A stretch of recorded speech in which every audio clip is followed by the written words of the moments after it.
But this project goes back over 10 years in the sense that I linked up a bunch of things into, like I said earlier, a 13C route that went mostly across the roof and exited the middle. And then after finishing that project, I noticed it looked like it could continue along the lip of the roof, and worked it out and added that section to it. And then since then I've added a new beginning section, so it's essentially a 2/3 a new route. But anyway, this project I'm calling the Carnicore project, and going into this year, I'm not at zero, but I've definitely have a lot of work to do still. Anyway, so I got here. I think I first got on this a little over a month ago, and was able to actually do that first part, the beast mode it's called, and 12D, and I got that with self belay.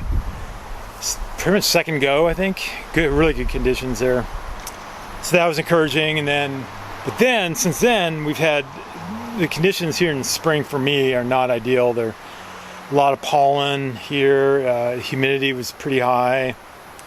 Anyway, these are all excuses, kind of the excuse list, but I tell you, those things are things you need to pay attention to on a hard project, like conditions and so forth. So anyway, yeah, I had a couple of, I've climbed 3 or 4 days this year as far as leading and stuff, and none of those were particularly good, really.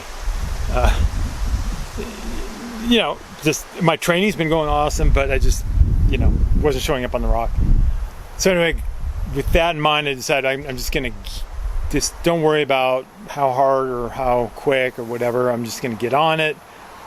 And really, as I was talking with a climber the other day who's a teacher, and I put it in terms of red pointing is a pass-fail class that's scored on the basis of attendance.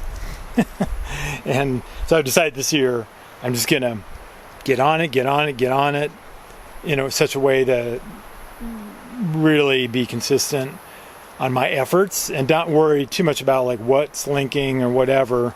I just want to get that familiarity with it, essentially train I feel like I'm 90 to 95% where I need to be in terms of physical training, but I got a lot of mental stuff in terms of visualizing the route and so forth. And then also the final 5 to 10% needs to be specific to the route. So in other words, for me to go climb a hard, crimpy vertical face, that's great, but it's not going to help me with this route. Whereas being on this route at this point is now my focus for the next couple months, and then enter into the fact that it's summer, and we're heading into a heat wave right now. We're already hitting 90s, and it's gonna be hitting 100 here in a couple days, but that's definitely a factor. And I just, again, I'm pretty much, my approach here, especially in the summer, is more just putting the proper effort, getting some new information each time I go up there, and progressing that way. And so with that in mind, I got here and started climbing on Monday. It was my first day working on that last section, the last third. And on that day, it was particularly humid and fairly warm, and I got on it kind of late. The sun was already on part of it, and frankly, I flailed. I really couldn't link sequences. I could maybe do a couple of moves, and there was other moves I couldn't even do. So it was very humbling in that regard compared to how much I know I have to do yet. Anyway, so that was a rough start, but I just gave myself credit for showing up, and knew that's part of the process.